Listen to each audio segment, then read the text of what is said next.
चिन्तयन्तो ये जना पर्युपासते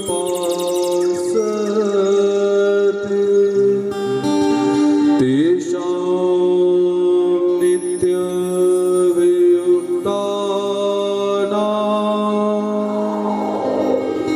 योगक्षेमं वहाम्यहम्। सर्वधर्मान् परित्यज्य मामेकं शरणं व्रज। अहं त्वा सर्वपापेभ्यो मोक्षयिष्यामि मा शुचः।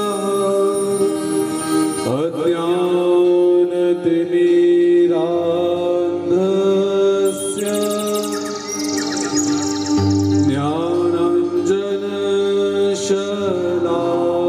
ज्ञानाञ्जनशलाकया चक्षुरुन्मीलितं येन तस्मै श्रीगुरुवे नमः। श्री गोपाल कृष्ण महाराज के जय। श्री दत्तात्रेय महाराज के जय। श्री चक्रपाणि महाराज के जय। श्री गोविंद प्रभु महाराज की जय। सर्वज्ञ श्री चक्रधर स्वामी की जय। गोविंद की महती कृपा से आज हम सब यहाँ पर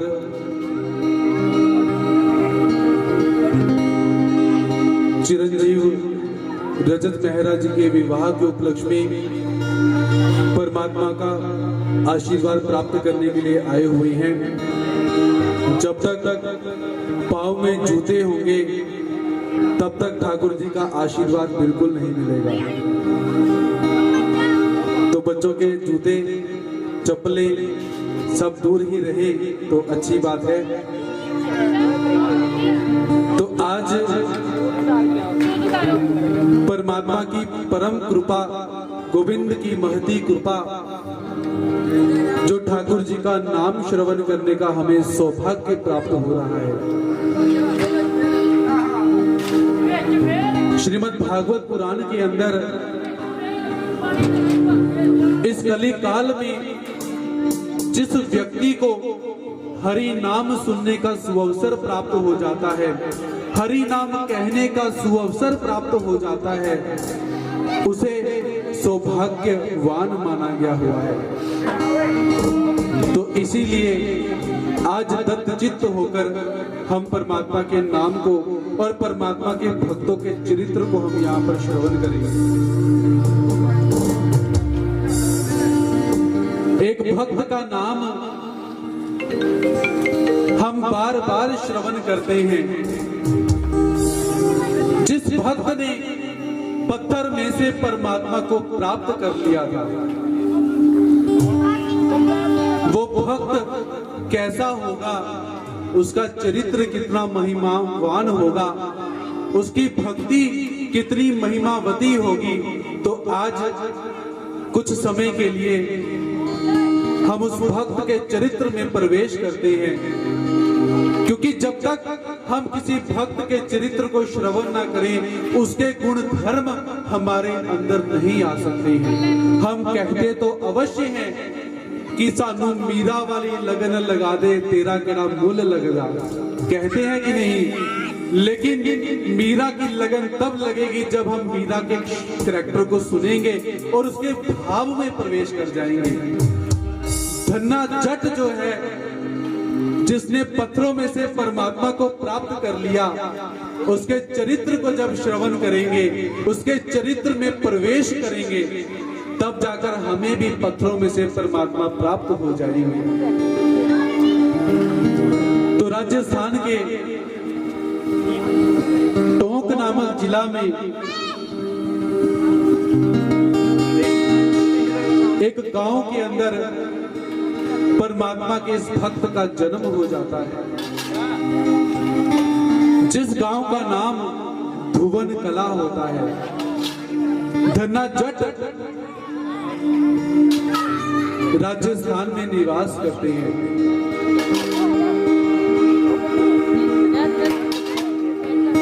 पिता कृषि का काम करते हैं, माता गृहिणी है। जब जीवात्मा के अच्छे संस्कार उदित हो जाते हैं, तब जाकर जीवात्मा को अच्छे माता पिता और अच्छा पुत्र प्राप्त हो जाता है। जैसे आज जिनके घर में हम पंचावतार महोत्सव मनाने के लिए एकीभूत हुए हैं, ऐसे परमेश्वर सद्भक्त श्रीमान राजेश मेहरा जी, धर्म पत्नी मोनिका मेहरा जी उत्तम माता पिता के रूप में अपने व्यक्तित्व को चरितार्थ करते हैं। और उनके जो सुपुत्र हैं चिरंजीव रजत मेहरा जी अभी कुछ व्यस्त हैं कार्यक्रमों में, और उनकी जो पुत्री है रितिका मेहरा जी और संपूर्ण परिवार है, ये भी अपने आप के चरित्र को उत्तम घटित करते हैं। वैसे ही जो धन्ना जट है उसके माता पिता भी उत्तम संस्कार से अभिभूत हैं और परमात्मा की भक्ति करते हैं, जिस कारण से उन्हें आगे जाकर धन्ना जट जैसा पुत्र प्राप्त होता है। जन्म तो प्रत्येक माता पिता अपने बालकों को देते ही हैं, किंतु वो विशेष माता पिता होते हैं जो अपने बच्चे को संस्कार देते हैं।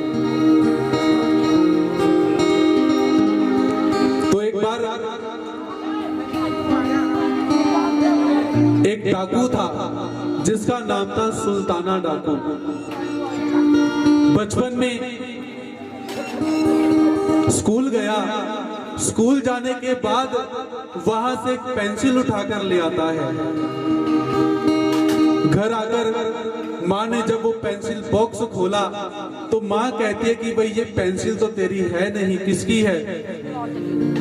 तो सुल्ताना कहता है कि ये पेंसिल मैं चुरा कर लेकर आया हूँ। माँ कहती है बहुत अच्छा काम किया, लिखने के काम आएगी, शाबाश बेटा। सुल्ताना बड़ा हुआ, बड़ा होने के बाद छोटी पेंसिल की चोरी की, फिर बड़ी चोरी की, फिर और बड़ी चोरी की, फिर और बड़ी चोरी की। बड़ा होते होते सुल्ताना डाकू बन जाता है। एक बार किसी राजा के राज्य में चोरी करते करते सुल्ताना डाकू पकड़ा जाता है। पकड़ा गया, राजा के पास लेकर गए। राजा ने कहा ये बहुत बड़ा डाकू है, इसको फांसी की सजा दे देनी चाहिए। फांसी की सजा दी गई। जिस समय फांसी होने लगी तो सिपाहियों ने पूछा भाई कोई आखिरी इच्छा है तो बतलाओ। सुल्ताना कहता है भाई मैं अपनी माँ से मिलना चाहता हूँ। सिपाहियों ने पूछा कौन सा गांव? फलाना फलाना गांव, इस जगह पर मेरी माँ रहती है, उससे मिलना चाहता हूँ। सिपाही गए, उसकी माँ को लेकर आए। माँ खुश थी कि मुझे मेरा बेटा मिल गया। माँ अपनी ममता से अपने बेटे को गले लगाने के लिए पास आती है। सुल्ताना क्रोध के अंदर अपने दांतों से उसकी नाक को काट लेता है। माँ दूर हो जाती है। माँ कहती है कि अरे पापी ये तूने क्या किया? तो सुल्ताना कहता है कि पापी मैं नहीं हूँ, पापी तुम हो, जिसके कारण आज मैं फांसी की सजा भुगतने के लिए यहाँ पर आया हुआ हूँ। माँ ने पूछा कैसे? सुल्ताना कहता है कि अरे मारे माँ, जिस दिन मैं पेंसिल चुरा कर लेकर आया था उस दिन तूने मुझे 2 थप्पड़ मारे होते तो आज मैं डाकू ना बना होता और आज मुझे फांसी की सजा ना हो रही होती। इसीलिए माँ की 2 चपेड़े बहुत जरूरी है। कोई सुन रहा है मुझे? कल की तिथि के अंदर मैं भी छोटी सी गलती कराया था कहीं पर, तो एक माता मंदिर आई, मेरी माँ कहती दिल करता तो चपेड़ा मारा ताड़े। कल की घटना, अब जो माँ गुरु को चपेड़ मार सकती है वो क्या नहीं कर सकती है। डांट पड़ती है, मार भी पड़ सकती थी। तो इसीलिए संस्कार देने का जो काम होता है वो काम रहता है माता पिता का। धन्ना जट राजस्थान में जन्म लिया, उत्तम संस्कार के माता पिता उन्हें प्राप्त हो जाते हैं। पालन पोषण होना शुरू हुआ, धन्ना जट थोड़े से बड़े होने शुरू हुए। उनके परिवार में एक उनके पुरोहित थे, यात्रा करने के लिए गए हुए हैं।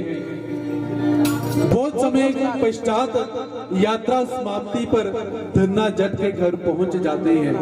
बड़ी बड़ी दाढ़ी हो चुकी है, बड़े बड़े बाल हो चुके हुए हैं और मुक्ति धाम से आते आते ठाकुर जी के एक छोटे से विशेष साथ में लेकर आए हुए हैं। घर आए, स्नान किया, ठाकुर जी के विशेष को आसन पर रखते हैं, पूजा अर्चना करते हैं, आरती का गान करते हैं, भोग लगाते हैं। धन्ना जट ने देखा कि ये तो बहुत सुंदर सुंदर विशेष हैं, आकर्षित हो जाते हैं। कुछ दिन पंडित जी ने वहां पर निवास किया। जब जाने लगे तो धन्ना जट कहता है कि भाई पंडित जी आप चले जाओ, ये जो ठाकुर जी हैं इनको मैं जाने नहीं दूंगा। तो पंडित कहते हैं भाई इनके बिना तो मैं कहीं जा नहीं सकता, ये तो अवश्य जाएंगे। लेकिन धन्ना जट जो है वो कहते हैं कि मैं इनको भेजूंगा नहीं। जिद करते हैं, बालक हैं 8 साल के। तो पंडित ने कहा 1-2 दिन मुझे समय दो, मैं कुछ देखता हूं। पंडित जी बाहर गए, एक पथरीली जगह के अंदर गए, सुंदर सा गोल सा पत्थर ढूंढा और मन में विचार करते हैं कि पत्थर ही दे देता हूं, पूजा करेगा तो अच्छी बात, नहीं करेगा तो कोई बात नहीं। पत्थर उठाया, स्नान करवाया और गए, जाकर आसन के ऊपर वो पत्थर रख दिए, अपने ठाकुर जी को नीचे साइड पे रख दिया। धन्ना जट आते हैं और पंडित कहते हैं भाई ये ठाकुर जी पड़े हैं, कौन से ठाकुर जी लेना चाहते हो? आसन पर जो ठाकुर जी हैं वो राज ठाकुर जी हैं, जो नीचे ठाकुर जी हैं वो सिपाही ठाकुर जी हैं, कौन से चाहिए? तो 8 साल का बालक कहता भाई मैं तो राजा ही लूंगा। तो पंडित उनको वो जो पत्थर था वो देकर स्वयं चले जाते हैं। तो धन्ना जट जो है उन्होंने देखा था कि पंडित जी ठाकुर जी को भोग लगवा रही है। भाव प्रेम का है, यहाँ पर तर्क वितर्क कुतर्क करोगे तो कुछ प्राप्त नहीं होगा, प्रेम प्रदान करोगे तो सब कुछ प्राप्त हो जाएगा। तो धन्ना जट ने क्या किया, भोजन लिया, बाजरे की रोटी ली, साग लिया और साथ में थोड़ा गुड़ लिया। ठाकुर जी को कहा ठाकुर जी भोग लगाइए। एक दिन बीता, अब ठाकुर जी कहां से आए? पहले तो वो पत्थर। एक दिन बीता, धन्ना जट पूरा दिन बैठा रहा, प्रतीक्षा करता रहा कि ठाकुर जी आएंगे और आकर भोग लगाएंगे, लेकिन नहीं आए। दूसरा दिन बीता, आज भी रोटी लेकर बैठे हुए हैं, ठाकुर जी आएंगे भोग लगाएंगे, लेकिन ठाकुर जी नहीं आए। तो धन्ना जट क्या कहता है कि भाई मुझे लगता है कि तुम अमीर लोगों के भगवान हो, बड़े बड़े पकवान तुम्हें चाहिए, बड़े बड़े थाल तुम्हें चाहिए, बड़े बड़े भोग तुमको चाहिए, मैंने तो सादी रोटी तुम्हारे सामने रखी है।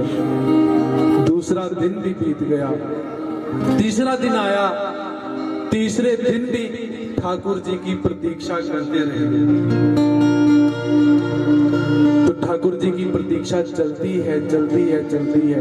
अब 3 दिन बीते, ठाकुर जी ने देखा कि मेरा जो भक्त है वो ललायित हो रहा है। याद रखिए ठाकुर जी को प्राप्त करने के लिए आपको सुख सुविधाओं का परित्याग करना पड़ेगा। आप बोलोगे गर्मी बहुत है, सत्संग में क्या कैसे जाएं? सर्दी बहुत है, सत्संग में कैसे जाएं? बारिश हो रही है, सत्संग में कैसे जाएं? लेकिन नहीं, परमात्मा प्राप्त हो सकते हैं जब हम अपना सर्वस्व परमात्मा को समर्पित करें। जब परमात्मा को अपना सारा का सारा तन मन धन समर्पित कर दे, तब परमात्मा प्राप्त होती है। गल्ला करना भगवान नहीं मिलने।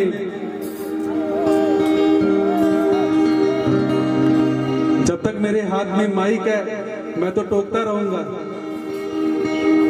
जो सुन रहे हैं उनको तो सुनने दीजिए। मेरे लिए एक भक्त भी काफी है यहाँ पर। मुझे भीड़ की आवश्यकता नहीं, क्योंकि क्वालिटी अच्छी होनी चाहिए। क्वांटिटी को क्या करना है?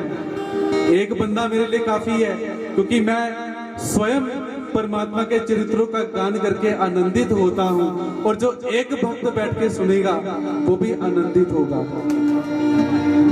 तो इसीलिए परमात्मा को प्राप्त करने के लिए हमें अपना आप गंवाना। तो आइए एक सुंदर से भाव का यहाँ पर श्रवण करते हैं।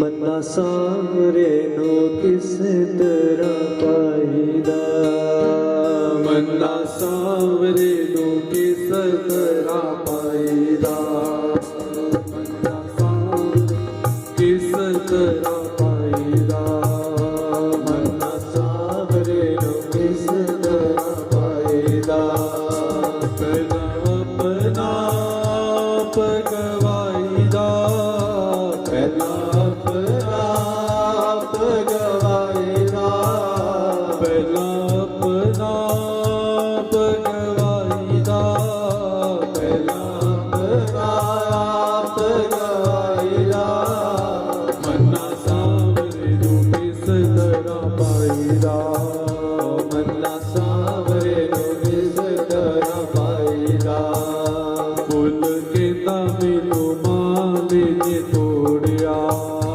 फुल के दामे नो माली ने तोड़िया, फूल के दामे नो माले ने तोड़िया, फुल के दामे नो माली ने तोड़िया, सुई धागे विच मैनू पिरो लिया, सुई धागे विच मैनू पिरो लिया, सुई धागे विच मैनू पिरो लिया, सुई धागे विच मैनू पिरो लिया, मैं कहूँ कुछ भी ना बोलिया, मैं कहूँ कुछ भी ना बोलिया, मैं कहूँ कुछ भी ना बोलिया, मैं कुछ भी ना बोलिया, हार बन के शाम गल जाइदा,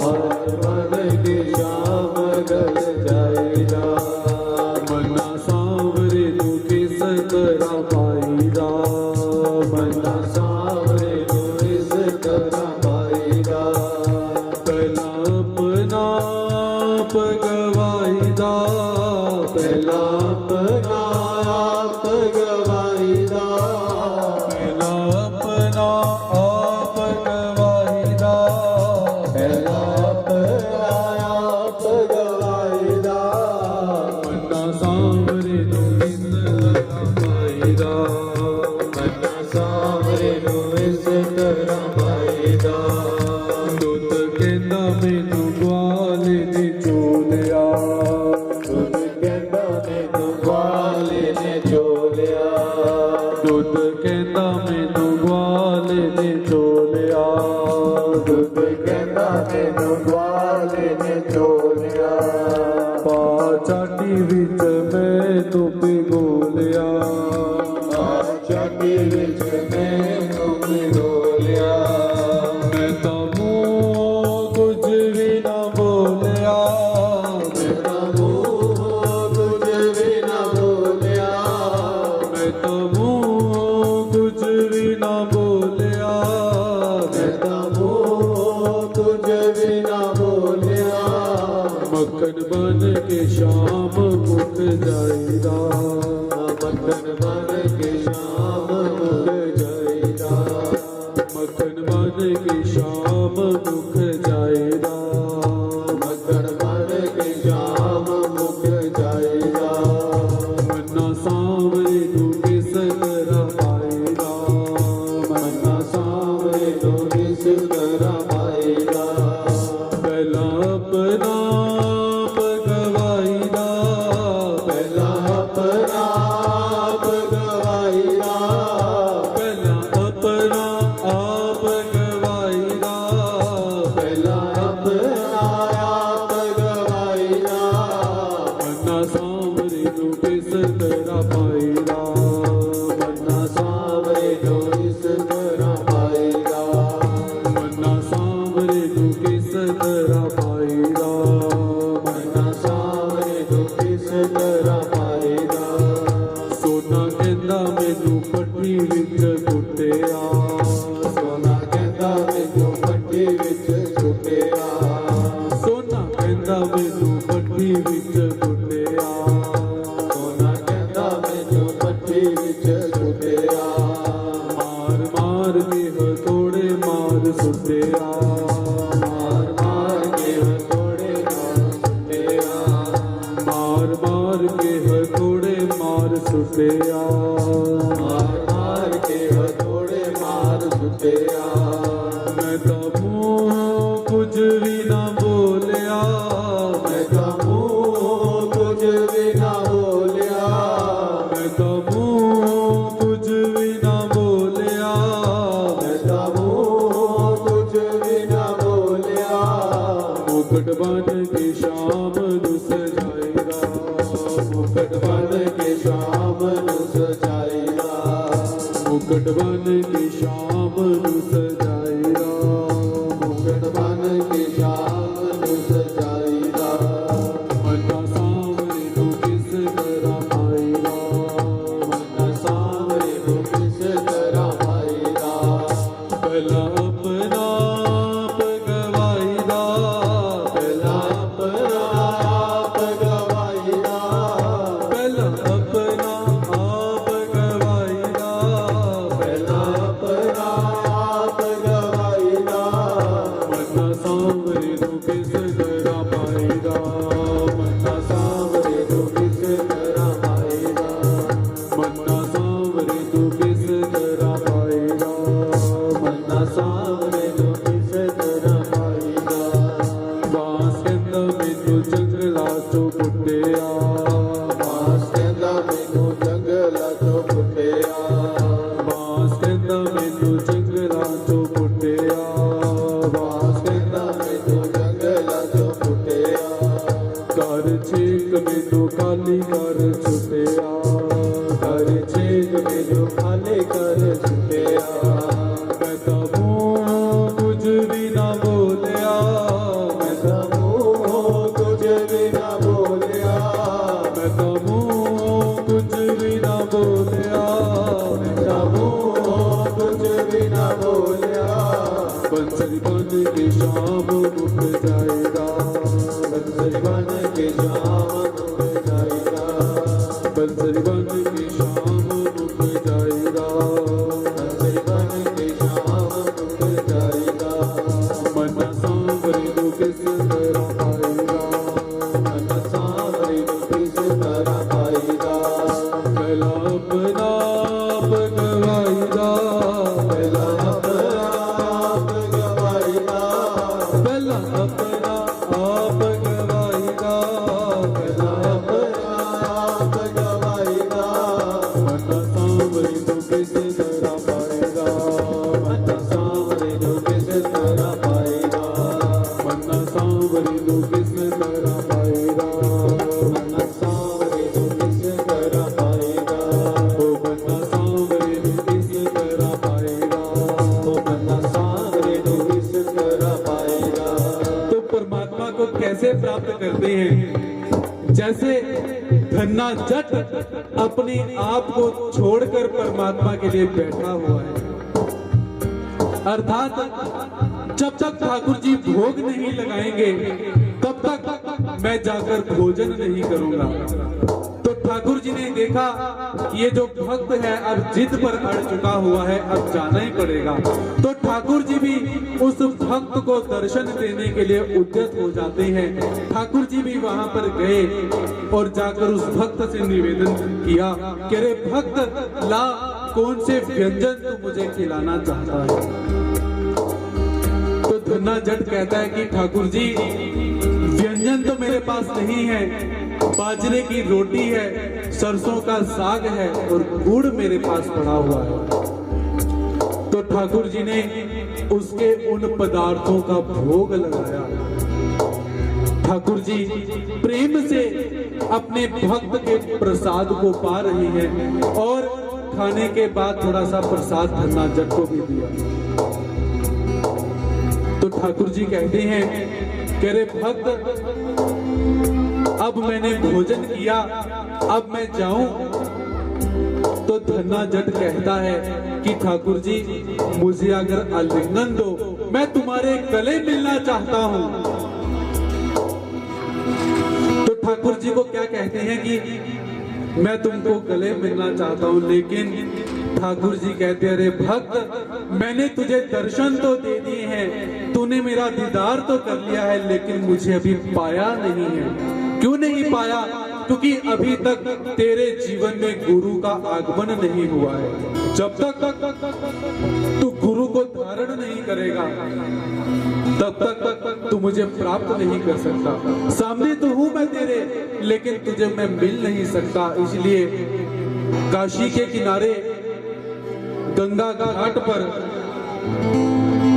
रामानंद आचार्य निवास करते हैं, सात्विक संत हैं। जाओ उनके पास जाकर दीक्षा लो, गुरु धारण करो, फिर जाकर तुम्हें मैं प्राप्त हो जाऊंगा। तो हमारे जीवन के अंदर जो गुरु होते हैं उनका बहुत महत्व कहा जाता है, क्योंकि जब तक हमारे जीवन में गुरु का आगमन नहीं हुआ, हमारा जीवन चलता अवश्य है, हम चलते तो अवश्य हैं, लेकिन हम पहुंच नहीं पाते हैं। जैसे एक समुद्र के अंदर एक नाव निकली हुई है, लेकिन उस नाव को खींचने वाला मल्हार नहीं है, नाविक नहीं है। वो मल्हार जहां पर वायु चलती है, जिस दिशा में उसे ले जाती है, वो नाव चलती रहती है। अक्सर हमारे जीवन के अंदर भी ऐसी ही स्थिति आती है कि जब तक हमारे जीवन में गुरु का आगमन नहीं होता है, तब तक हमारे जीवन की नाव चलती रहती है, चलती रहती है। अब जाना कहां पर है हमें समझ नहीं आता। तो यही स्थिति धन्ना जट के जीवन में थी। परमात्मा मिल चुके हैं, लेकिन गुरु के अभाव में परमात्मा उसे आलिंगन नहीं देना चाहते। तो इसीलिए गुरु का महत्व हमारे शास्त्रों में बहुत गाया गया हुआ है। तो शास्त्रकार कहते हैं, सतगुरु मेरे कीता कमाल जी, सतगुरु मेरा कीता कमाल जी, सतगुरु मेरा कीता कमाल जी, सतगुरु मेरा कीता कमाल जी। शहनशाह बनाया मैनू जुगानी कंगाल सी, शहनशाह बनाया मैनू जुगानी कंगाल सी। किथे लबे शाम मैनू, किथे लबे शाम मैनू, पुछ दिया सारिया जदों तेरे नाम दिया, जदों तेरे नाम दिया। चढ़िया कुमारिया कितों ने लगाया, कितों ने लगाया। मिलाया संयोग जी सतगुरु मेरा, मिलाया संयोग जी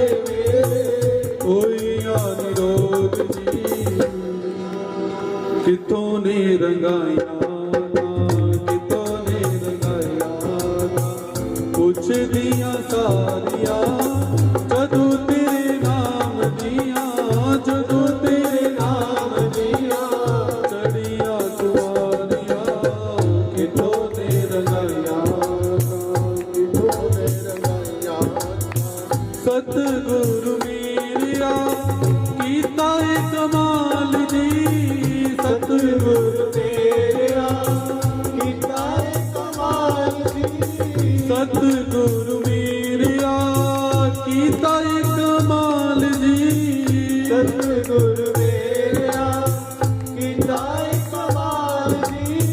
शहनशाह बनाया मैनू, शहनशाह बनाया मैनू, जुगां दी कंगाल सी, किथे लबे शाम तेनू, किथों लबे शाम तेनू, पुछदियां सारियां जदों तेरे नाम दियां, जदों तेरे नाम दियां, चढ़ियां तुम्हारियां, किथों ने रंगाइयां था, किथों ने रंगाइयां था, किथों ने रंगाइयां था, किथों ने। तो ऐसे जो धन्ना जट है अपने गुरु के पास गए, रामानंद जी के पास गए और जाकर कहते हैं कि हे गुरुदेव, परमात्मा मुझे प्राप्त तो हो चुके हैं किंतु परमात्मा मुझे आलिंगन नहीं दे रही हैं और परमात्मा ने मुझे आपके पास भेजा है, तो मैं क्या करूं? तो गुरु ने निवेदन किया कि पहले गोपाल मंत्र की दीक्षा ग्रहण करो, गोपाल मंत्र को ग्रहण करो, फिर तुम्हें परमात्मा आकर मिलेंगे। तो जब हम इतने अभागे हैं कि हमारे घरों में गुरु कभी नहीं आते, हम बुलाते भी नहीं और गुरुजी आते भी नहीं, क्योंकि हम भी मशरूफ हैं संसार की गतिविधियों में और गुरुजी भी मशरूफ हैं अपने धर्म कर्म के अंदर। तो हमारे घरों में भी कौन कौन चाहता है कि हमारे घरों में संत का आगमन होता रहे, हमारे घरों में गुरुदेव आते रहे। तो आइए अब कौवे के पास चलते हैं, क्योंकि कहते जदों पुनेरे ते कां बोल जावे ते जिन्नू असीं प्यार करते हैं वो गुरु होवे या साडा कोई प्रीतम होवे वो आंदा जरूर है। तो आइए अब एक गुहार उस कौवे के पास जाकर करते हैं। बैठ जाइए कुछ समय के लिए। किते बोल चलिया कावा मेरे गुरा ने कद करया, किते बोल चलिया कावा मेरे गुरा ने कद करया, चलिया कावा मेरे गुरा ने कद करया, किते बोल चलिया कावा मेरे गुरा ने कद करया, किते बोल चलिया कावा मेरे गुरा ने कद करया, किते बोल चलिया कावा मेरे गुरा ने कद करया, किते बोल चलिया कावा मेरे गुरा ने कद करया, किते बोल चलिया कावा मेरे गुरा ने कद करया, कुट कुट ते तू चूरियां पावा, कुट कुट ते तू चूरियां पावा, कुट कुट ते तू चूरियां पावा, कुट कुट ते तू चूरियां पावा, जे सोना घर आवे, जे सोना घर आवे, जे सोना घर आवे, जे सोना घर आवे, जे सोना घर आवे, जे सोना घर आवे, सोना घर आवे, जे सोना घर आवे, किते बोल चलिया कावा मेरे गुरा ने कद करया, किते बोल चलिया कावा मेरे गुरा ने कद करया, किते बोल चलिया कावा मेरे गुरा ने कद करया, किते बोल चलिया कावा मेरे गुरा ने कद करया, सोने दी तिन चुंझलवावा, सोने दी तिन चुंझलवावा, सोने दी तिन चुंझलवावा, सोने दी तिन चुंझलवावा, लख लख तरले पावा, लख लख तरले पावा, लख लख तरले पावा, लख लख तरले पावा, ओ लख लख तरले पावा, लख लख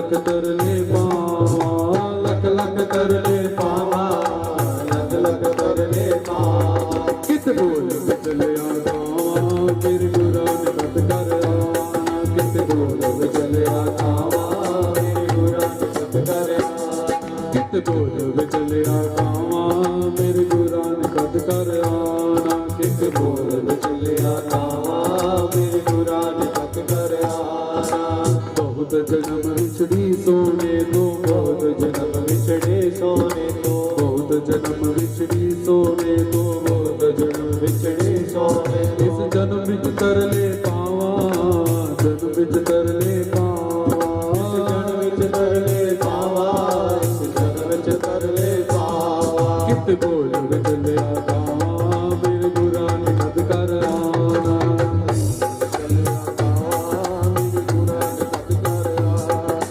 बोल विचलिया कावा मेरे गुरा ने कद कर आना विचलिया कावा मेरे गुरा ने कद कर आना ऐसी बोले बोल सुनावी ऐसी बोले बोल सुनावी ऐसी बोली बोल सुनावी ऐसी बोली बोल सुनावी प्रभु मेरे दस देश ले आवी प्रभु मेरे दस देश ले आवी प्रभु मेरे दस देश ले आवी प्रभु मेरे दस देश ले आवी ओ लख लख तरले पावा लख लख तरले पावा ओ लख लख तरले पावा लख लख तरले पावा कित बोल विचलिया कावा मेरे गुरा ने कद कर आना कित बोल विचलिया कावा मेरे गुरा ने कद कर आना कित बोल विचलिया कावा मेरे गुरा ने कद कर आना कित बोल विचलिया कावा मेरे गुरा ने कद कर आना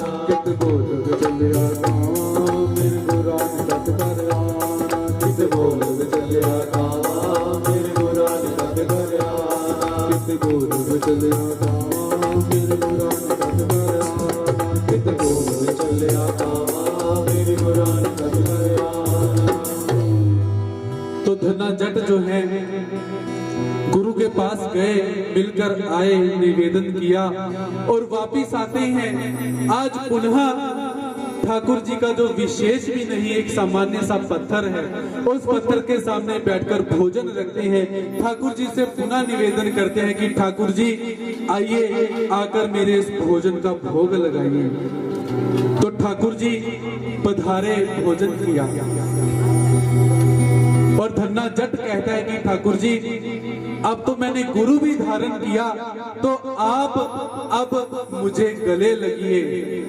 तो ठाकुर जी उसे आलिंगन देते हैं। तो ठाकुर जी कहते हैं कि अरे भक्त, तू मुझे रोज रोज भोजन पे बुला लेता है, तो मुझे अच्छा नहीं लगता है कि मैं रोज रोज रोटी खाता हूँ, मुझे कोई काम तो दे दे, मुझे अंदर से शांति तो होगी, कुछ करता तो हूँ। तो धन्ना जो है वो कहते हैं कि ठाकुर जी हम तो रहे किसान, आप गौओं को चराया करो, मैं अपने पिता के साथ अपना काम किया करूंगा।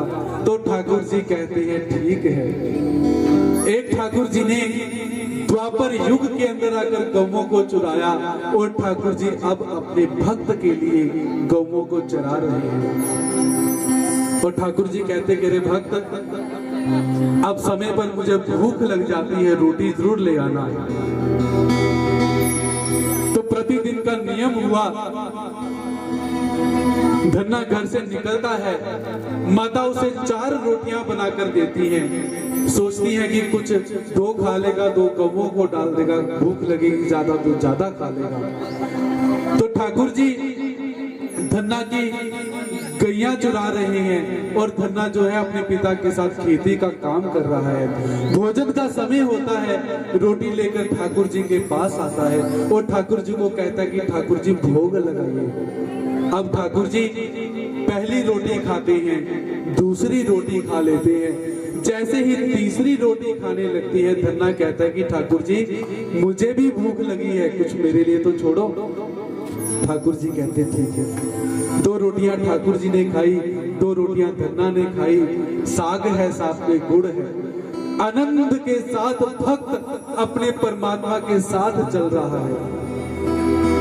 क्या हमारे जीवन के अंदर ऐसा समय आएगा?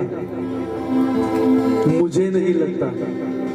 कि जब ठाकुर जी ऐसे प्रत्यक्ष होकर हमारे साथ हमारे काम के अंदर हाथ बटाने के लिए आएंगे, कैसा समय आ सकता है? बहुत मुश्किल है। लेकिन जो जय कृष्णी है, ब्रह्म विद्या शास्त्र के उपासक हैं, उनके जीवन में ऐसा समय अवश्य आ सकता है। खैर, समय बीतता गया। पंडित जी पुनः वापिस आए और आकर कहते हैं कि भाई धन्ना, ठाकुर जी आए थे, कैसे हैं? धन्ना कहता ठाकुर जी तो रोज आते हैं। सारी सहज स्वभाव के अंदर बात बतला दी कि 3 दिन तक ठाकुर जी नहीं आए। चौथे दिन ठाकुर जी आए, भोजन किया। मैंने उनको गले मिलने के लिए कहा, उन्होंने कहा गुरु धारण करो। मैंने गुरु धारण किए। अब ठाकुर जी रोज आ जाते हैं, मैं उनको भोग लगाता हूँ। तो पंडित मन में विचार करते हैं, इसने लगता है वो पत्थर फेंक दिया, इसीलिए ऐसी पागलों जैसी बात करता है कि ठाकुर जी आए, भोजन किया। लेकिन धन्ना कहता है कि ठाकुर जी रोज आते हैं, चलो आज मेरे साथ चलो, मैं तुम्हें भी ठाकुर जी के दर्शन करवाता हूँ। पंडित धन्ना भोजन लेकर ठाकुर जी के लिए प्रस्थान करते हैं। गैया चल रही हैं। धन्ना कहता है ठाकुर जी भोजन कीजिए। पंडित कहता है गैया तो अकेली है, कोई दिखाई तो दे नहीं रहा। धन्ना कहता वो देखो ठाकुर जी। पंडित कहता दिखाई नहीं देते, क्योंकि परमात्मा ऐसे ही नहीं दिख जाते। भाव और प्रेम जब तक हमारे मन में नहीं रहता, तब तक ठाकुर जी कभी नहीं मिलते। लेकिन ठाकुर जी के मन में एक बात आई कि ये जो धन्ना जट है, इसे आज मैंने यदि दर्शन दिए तो इसका निमित्त कारण तो पंडित ही है, चलो पंडित को भी दर्शन दे देते हैं। तो ठाकुर जी ने पंडित को भी दर्शन दिए। पंडित भी मन में प्रसन्न हो जाता है कि आज ठाकुर जी के दर्शन हुए। तो ऐसे जो धन्ना है अपने जीवन के अंदर गतिमान हो रही है, चल रही है। थोड़े से बड़े हुए और अब उन्होंने अपने जीवन में एक नियम धारण किया, जितने भी संत उस गांव में आते थे उन सबको घर बुलाते हैं, भोजन करवाते हैं। 10 आ जाएं, 20 आ जाएं, 50 आ जाएं, 100 आ जाएं, क्योंकि संत समागम हरि कथा ये दुर्लभ रहती है। पिता ने देखा कि रोज की रोज टोलियां चलती जा रही हैं, इतना खर्चा कैसे उठाएंगे। तो पिता ने कहा अरे भाई तुम कुछ कमाते तो नहीं, रोज के रोज ये संत तुम्हारे घर आ जाते हैं, खबरदार जो कल से कोई संत तुम्हारे घर आया, साल भर में एक टोली आए तो अच्छी बात है, खबरदार जो कल से कोई संत तुम्हारे घर आया। तो धन्ना कहता है पिताजी नहीं आते। पिता ने गेहूं दिए, जाओ जाकर खेत में बोकर आओ, फसल का समय हो चुका है। वो बीजने के लिए धान्य लेकर निकले, गाड़ा लिया, रस्ते से देखा कि संतों की टोली आ रही है। धन्ना अपनी बैलगाड़ी से नीचे उतरता है और संत को देखता है, उसी समय प्रणिपात करता है, दंडवत करता है, लेट कर नमस्कार करता है। संतों ने भी देखा कोई भागवत सामने खड़ा है। और हम अक्सर क्या करते हैं, कोई संत सामने से दिख जाए तो नजरें नीचे करके चले जाते हैं। हमारे अपने ही गुरुजी सामने से आ रहे हो, साइड पर आंखें करती हैं, शायद गुरुजी रोक ना ले। किंतु याद रखिए, जो परम भागवत होगा, जो परम संत होगा, जिसके मन में प्रेम होगा, वो कोई भी संत सामने से हो नमस्कार किए बगैर नहीं जाएगा। क्योंकि जो नमस्कार करता है उसकी आयु, विद्या, यश और बल ये बढ़ जाते हैं। इसीलिए नियम धारण कीजिए, जब भी कोई संत मिले उनको नमस्कार करो। सुबह उठते हो अपने माता पिता को नमस्कार करो, आपकी उम्र भी बढ़ेगी, आयु विद्या भी बढ़ जाएगी, यश भी बढ़ेगा और पराक्रम भी बढ़ जाएगा। किंतु हम नहीं करते। तो संत नीचे उतरे। संतों ने कहा कि हमें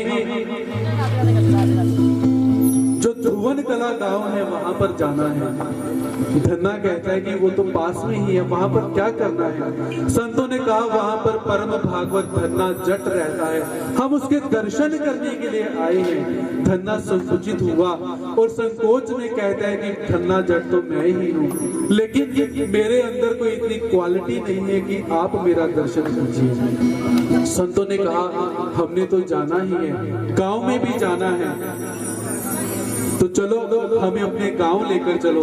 अब धन्ना को याद आया कि पिता ने कहा था कि अगर कोई संत आ गए तो तेरी खैर नहीं, क्योंकि जट है, जट लड़न से बड़े होशियार होते हैं। तो संतों को धन्ना कहते हैं कि भाई क्या करना है, एकांत में रहिए, भोजन की व्यवस्था यहीं पर करते हैं। तो उन्होंने जो धान्य बीजने के लिए लेकर आए थे वो दुकानदार को बेचा और संतों को भोजन करवा जाते हैं। संत प्रसन्न हुए, भोजन किया और अपने रास्ते चले जाते हैं। जो धन्ना है मन में विचार करता है कि अब मैं क्या करूं, अगर कुछ नहीं करूंगा तो पास के जो खेत वाले हैं मेरे पिताजी को शिकायत लगा देंगे।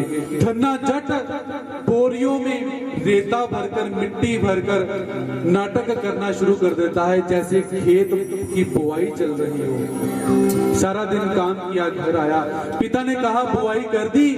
धन्ना कहता पिताजी कर दी।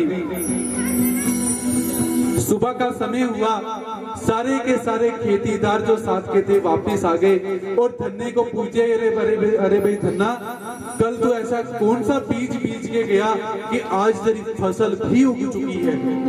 अर्थात खेत में मिट्टी डालने के बाद फसल निकल रही है। तो ठाकुर जी की कितनी महिमा उस भक्त पर रही है। तो ये कृपा हमारे ऊपर क्यों नहीं रहती, क्योंकि हम ठाकुर जी का नाम नहीं लेते हैं। तो ठाकुर जी का नाम लेना चाहिए कि नहीं, कैसे लेना चाहिए? बोलो बांके बिहारी लाल की जय। क्योंकि परमात्मा के नाम के अंदर एक करंट रहता है, लोगे अंदर से स्फूर्ति पैदा हो जाएगी।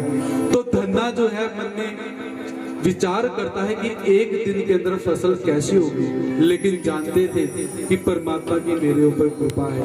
भक्त परमात्मा के साथ चल रहे हैं, चलते जा रहे हैं, जीवन बढ़ता जा रहा है।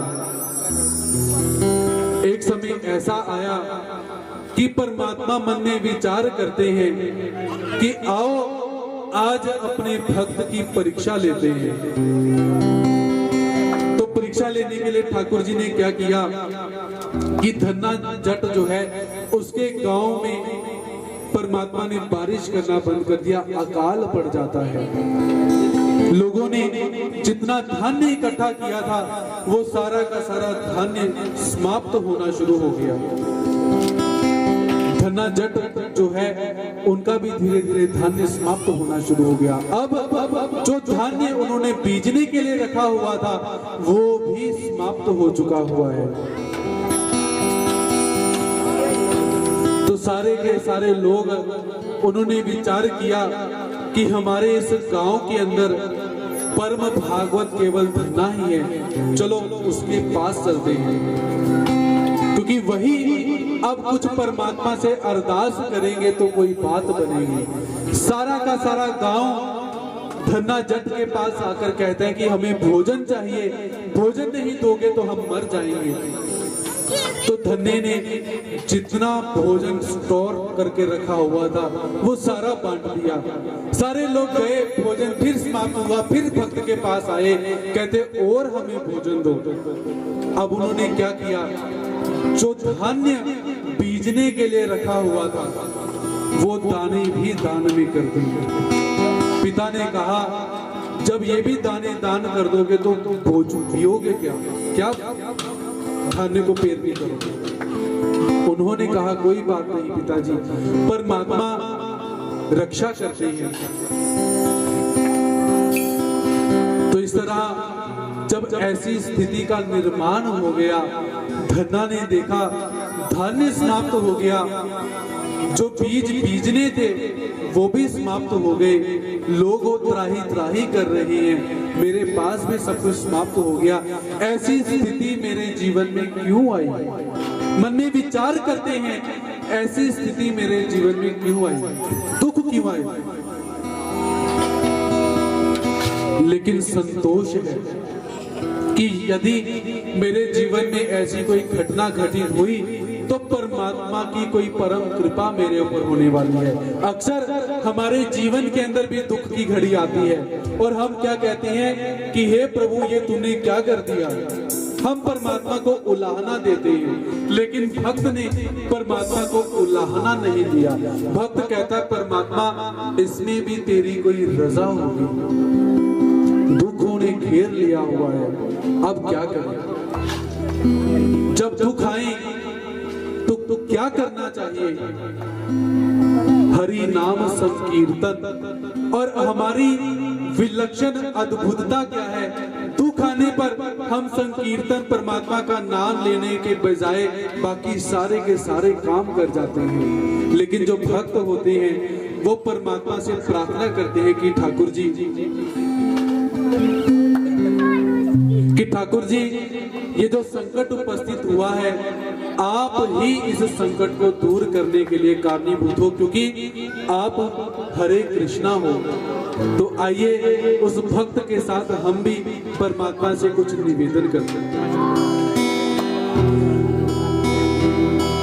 गोविंद हरे गोपाल हरे गोविंद हरे गोपाल हरे जय गोविंद हरे गोपाल हरे गोविंद हरे गोपाल हरे जय गोविंद हरे गोपाल हरे गोविंद हरे गोपाल हरे जय जय प्रभु दीन दयाल हरे जय जय प्रभु दीन दयाल हरे जय जय प्रभु दीन दयाल हरे जय जय प्रभु दीन दयाल हरे जय गोविंद हरे गोपाल हरे गोविंद हरे गोपाल हरे जय गोविंद हरे गोपाल हरे जय गोविंद हरे गोपाल हरे मेरे प्राण प्रीतम सांवल प्यारे मुझको तेरे सिवा कुछ भी नहीं चाहिए। मेरे प्राण प्रीतम प्यारे मुझको तेरे सिवा कुछ भी नहीं चाहिए। तो भक्त की विशेषता क्या रहती है कि जब भक्त के जीवन में दुख आए तो वो परमात्मा से कुछ मांगता नहीं, अरदास अवश्य करता है, वो परमात्मा से मांगता कुछ नहीं है। और परमात्मा को क्या कहता है कि हे ठाकुर जी आप मेरे हो जाओ, मुझे किसी वस्तु की आवश्यकता नहीं। इसीलिए ठाकुर जी से जब मांगना हो तो ठाकुर जी से ठाकुर जी को मांग लेना चाहिए, शेष कुछ भी नहीं रहता है। मेरे प्राण प्रीतम सांवल प्यारे मुझको तेरे सिवा कुछ भी नहीं चाहिए। मेरे प्राण प्रीतम सांवल प्यारे मुझको तेरे सिवा कुछ भी नहीं चाहिए। दूर कर दे जो सांवल तेरे प्यार से वैसी शान और शौकत नहीं चाहिए। दूर कर दे जो सांवल तेरे प्यार से वैसी शान और शौकत नहीं चाहिए। भाव से गाइए जय गोविंद हरे गोपाल हरे गोविंद हरे गोपाल हरे जय गोविंद हरे गोपाल हरे गोविंद हरे गोपाल हरे जय जय प्रभु दीन दयाल हरे जय जय प्रभु दीन दयाल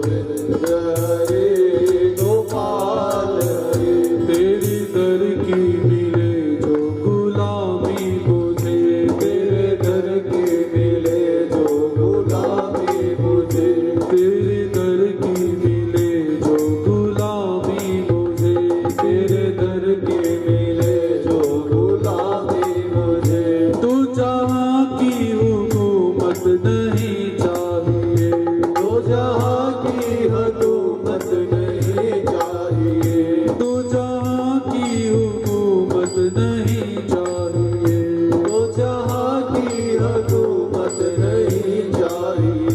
है कन्हैया मेरे वो बीमार हो, है कन्हैया मेरे मैं वो बीमार हूँ, है कन्हैया मेरे मैं वो बीमार हूँ, है कन्हैया मेरे मैं वो बीमार हूँ। जिसको दुनिया की शोहरत नहीं चाहिए, जिसको दुनिया की शोहरत नहीं चाहिए, जिसको दुनिया की शोहरत नहीं चाहिए, जिसको दुनिया की शोहरत नहीं चाहिए, जिसको दुनिया की शोहरत नहीं चाहिए, जिसको दुनिया की शोहरत नहीं चाहिए। मेरी शान फकीरी सलामत रहे, मेरी शान फकीरी सलामत रहे। तो भक्त परमात्मा से ना तो इहलोक का सुख मांगता है, ना ही परलोक का सुख मांगता है। और हम आत्मचिंतन करें, जब भी हम ठाकुर जी के रूबरू होते हैं, किसी की तरफ ध्यान मत दीजिए, अपने तरफ ध्यान दीजिए, सेल्फ स्टडी की तरफ ध्यान दीजिए, आत्मचिंतन की तरफ ध्यान दीजिए कि हम जब भी परमात्मा के रूबरू हो जाते हैं, हम परमात्मा से मांगते रहते हैं, मांगते रहते हैं, मांगते रहते हैं। ये दे दो, वो दे दो, ये चाहिए, वो चाहिए। आज इस नौकरी पर हूँ, यहाँ पर प्रमोशन हो जाए, दूसरी नौकरी मिल जाए, बड़ी नौकरी मिल जाए, पत्नी मिल जाए, बच्चे मिल जाए, धन संपत्ति मिल जाए। और संत के पास, गुरु के पास भी जब जाते हैं, पूछते हैं गुरुजी मेरा प्रमोशन कब होगा, मेरे घर में संतान कब होगी, मेरे शादी कब हो जाएगी, मेरा मकान कब बनेगा, दुकान कब बनेगी। लेकिन जब संत के पास जाओ तो संत से पूछो मुझे भगवत दर्शन कब होंगे, संत समागम कब होगा, हरि नाम श्रवण करने का सुअवसर कब प्राप्त होगा। सब मिट्टी है, यहाँ से लिया यहाँ से लेकर चले जाएंगे। इसीलिए भक्त क्या कहता है कि मेरी शान फकीरी सलामत रहे। तख्तो ताज की कीमत तो बादशाहों को होती है, हम तो फकीर हैं, अपनी रियासत साथ लेकर चलते हैं। सिकंदर अपना काफिला लेकर चला हुआ है, रास्ते में एक फकीर जिसके शरीर पर कपड़े भी नहीं है, मौज में बैठा हुआ है। सिकंदर पूरी दुनिया को जीतने के लिए निकला हुआ है, काफिला बहुत बड़ा। सिपाही आगे गए, सिपाही ने कहा भाई काफिला गुजरने वाला है, महामहिम सिकंदर यहाँ से विजय यात्रा पर निकले हैं, रास्ता साफ कर। फकीर कहता कौन सिकंदर, मैं नहीं जानता किसी सिकंदर को। सिपाही गए सिकंदर के पास, कहते भाई आपका नाम सुनने के बाद बड़े बड़े राजे अपना राज्य छोड़ देते हैं, अपना मुकुट आपके पांव में रख देते हैं। और वो फकीर कहता कौन सिकंदर। सिकंदर के मन में विचार आया, पूछना चाहिए, मिलना चाहिए। सिकंदर संत के पास गए। सिकंदर कहता है भाई संत मैं सिकंदर, तो संत कहता मैं सिकंदर। सिकंदर बुद्धि चकराई, तन पर कपड़े नहीं, नंगा पड़ा, खुद को सिकंदर मानता है। सिकंदर कहता मैं इतना बड़ा राजा, इतनी रियासतें मेरे साथ, इतनी धन संपत्ति मेरे साथ, इतना काफिला मेरे साथ जीतता जीतता जा रहा हूं। तो संत ने कहा तुमने राज्य जीते? सिकंदर ने कहा जीते। आगे जीतने के लिए जा रहे हो? जा रहा हूं। जीतने के बाद क्या करोगे? मैं और राज्य जीतूंगा। फिर क्या करोगे? और राज्य जीतूंगा। फिर क्या करोगे? और राज्य जीतकर मैं सुख की नींद सोऊंगा। तो फकीर कहता है कि तू इतने राज्य जीते, इतने जीतेगा, फिर जाकर सुख की नींद सोएगा। मैं अभी सो रहा हूँ, साइड पर रो, धूप आने दे। इसीलिए जो फकीर होते हैं उनका रुतबा सिकंदर से भी कहीं ऊपर होता है। तो भक्त भी परमात्मा से क्या कहते हैं कि हमें कुछ नहीं चाहिए, इस लोक का तो हमें चाहिए ही नहीं, हमें स्वर्ग भी नहीं चाहिए। हम अपनी फकीरी में मौज में रहते हैं। मेरी शान फकीरी सलामत रहे, मेरी शान फकीरी सलामत रहे, मेरी शान फकीरी सलामत रहे, मेरी शान फकीरी सलामत रहे। मेरे दिल में तुम्हारी मोहब्बत रहे, मेरे दिल में तुम्हारी मोहब्बत रहे, मेरे दिल में तुम्हारी मोहब्बत रहे, मेरे दिल में तुम्हारी मोहब्बत रहे। ओ मेरे दिल में तेरे बादशाहत रहे, मेरे दिल में तेरी बादशाहत रहे, मेरे दिल में तेरी बादशाहत रहे, मेरे दिल में तेरी बादशाहत रहे। तेरी करुणा पे मुझको बड़ा नाज है, तेरी करुणा पे मुझको बड़ा नाज है। मैं हूँ चाकर तो मेरा महाराज है, मैं हूँ चाकर तो मेरा महाराज है, मैं हूँ चाकर तो मेरा महाराज है, मैं हूँ चाकर तो मेरा महाराज है। मुझको तेरे सिवा कुछ भी नहीं चाहिए, मुझको तेरे सिवा कुछ भी नहीं चाहिए, मुझको तेरे सिवा कुछ भी नहीं चाहिए, मुझको तेरे सिवा कुछ भी नहीं चाहिए। दूर कर दे जो सावल तेरे प्यार से, ऐसी शान और शौकत नहीं चाहिए। दूर कर दे जो सावल तेरे प्यार से, ऐसी शान और शौकत नहीं चाहिए। जय गोविंद हरे गोपाल हरे गोविंद हरे, सभी तालियों के साथ साथ से गाइए। जय गोविंद हरे गोपाल हरे, जय गोविंद हरे गोपाल हरे, जय गोविंद हरे गोपाल हरे, जय गोविंद हरे गोपाल हरे। जय जय प्रभु दीन दयाल हरे, जय प्रभु दीन दयाल हरे, जय जय प्रभु दीन दयाल हरे, जय जय प्रभु दीन दयाल हरे। जय गोविंद हरे गोपाल हरे, जय गोविंद हरे गोपाल हरे, जय गोविंद हरे गोपाल हरे, जय गोविंद हरे गोपाल हरे, जय गोविंद हरे गोपाल हरे, जय गोविंद हरे गोपाल हरे, जय गोविंद हरे गोपाल हरे, जय गोविंद हरे गोपाल हरे। जय जय प्रभु दीन दयाल हरे, जय जय प्रभु दीन दयाल हरे, जय जय प्रभु दीन दयाल हरे, जय जय प्रभु दीन दयाल हरे।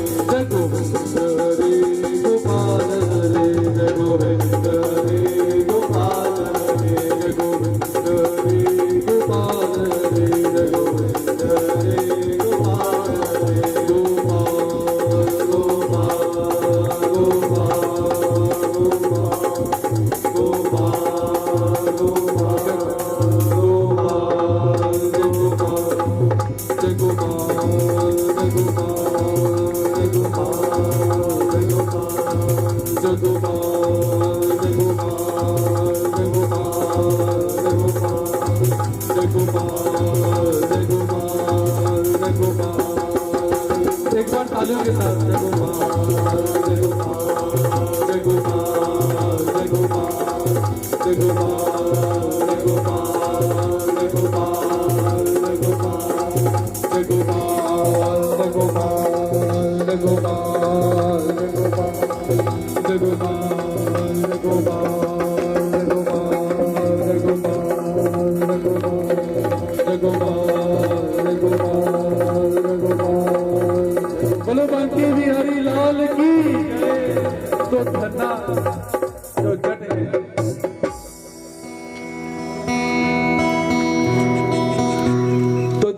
तक परमात्मा को पुकारने में तल्लीन हो चुके हैं, क्योंकि अन्न समाप्त हो चुका है, भोजन समाप्त हो चुका है और परमात्मा ऐसी कठिन परीक्षा परमात्मा भक्त की ले रही है।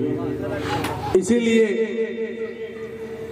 जब भी हमारे जीवन में दुख आए तो समझिए परमात्मा हमें किसी परीक्षा में उत्तीर्ण करना चाहते हैं। परमात्मा हमें किसी परीक्षा के अंदर उत्तीर्ण करके अपने श्री चरणों में स्थान देना चाहते हैं। भक्त हैं, परमात्मा उसकी पुकार सुनकर पधारते हैं। परमात्मा पधारे, किंतु आज परमात्मा के वेश में नहीं आए। परमात्मा वैष्णव का रूप धारण करके आ जाते हैं और परमात्मा कहते हैं, अरे भक्त क्यों परमात्मा को तंग कर रहा है, बार बार परमात्मा को आवाज लगाता है, क्या चाहिए? तो धन्ना कहता है, भाई अकाल पड़ चुका है, समाप्त हो चुका है धन, अन्न समाप्त हो चुका है, अब कुछ करना पड़ेगा। तो वैष्णव धारी जो परमात्मा आए थे, परमात्मा कहते बहुत बड़ी बात क्या है, अभी बारिश कर देते हैं। वो तो परमात्मा थे, आज साइंटिस्ट भी बारिश कर सकते हैं। पोटाशियम को जलाओ, बारिश हो जाएगी, करने मत बैठ जाना, विस्फोट भी हो सकता है। तो परमात्मा है, परमात्मा कहते भाई क्या चाहता है, बारिश, अभी बारिश ले, उसी समय बारिश हो जाती है। भक्त कहता है प्रभु बारिश तो हो गई, उसमें बीजने के लिए धान भी तो चाहिए, पानी का क्या करेंगे? तो ठाकुर जी कहते उसके लिए धान तो मैं तुझे नहीं दे सकता, ये कमंडल तुझे मैं देता हूँ, ढक्कन बंद है। अजब लीला है परमात्मा की। तो धन्ना कहता है कि मैं इस कमंडल का क्या करूंगा। परमात्मा कहते कुछ नहीं करना, वो करना है जो आज तक किसी ने किया नहीं और भविष्य में कोई कर भी नहीं पाएगा। परमात्मा कहते कमंडल को बीजो जाकर, धान्य नहीं बीजना, आज कमंडल बीजे जाएंगे। धन्ना कहता ठाकुर जी, वैष्णवधारी संत जी क्या बोल रहे हो, ये कमंडल इसको बीजेंगे, ये कोई उगेगा थोड़ी। वैष्णवधारी संत परमात्मा कहते आज्ञा का पालन किया जाए। खैर अपनी जमीन में गए, कमंडल का मुख बंद था, उसको बीजना शुरू कर दिया, बारिश हो रही है। अगले ही दिन जाकर क्या देखते हैं, फसल निकल रही है और फसल के साथ साथ एक कमंडल के बहुत सारे कमंडल हो जाते हैं। खोलकर देखे तो बीच में हीरे और जवाहरात निकले हुए थे, बहुत सारे हीरे जवाहरात निकले। विदेश गए, हीरे जवाहरात बेचे, धान्य लेकर आए और धान्य लाने के बाद जितने गांव के लोग थे उनको भंडारा करना शुरू कर देते हैं। जितना भोजन करना है, जितने लोगों ने भोजन करना है, जैसा भोजन करना है आकर करो, इतनी परमात्मा की परम कृपा हुई। इसीलिए भक्त जो होते हैं परमात्मा की, उनके ऊपर ही कृपा होती है, और जो भक्त नहीं होते उनके ऊपर परमात्मा की कृपा नहीं होती। और जो भक्त होते हैं, जब परमात्मा की कृपा होती है तभी जाकर संत समागम उनको हो जाता है। तो धन्ना भक्त जो है, संत मिले, संत माध्यम से परमात्मा मिले। तो आइए समापन की तरफ प्रस्थान करते हैं। पंचोतार के भोजन की जो थालियां हैं उनको आप अंदर सजाएंगे।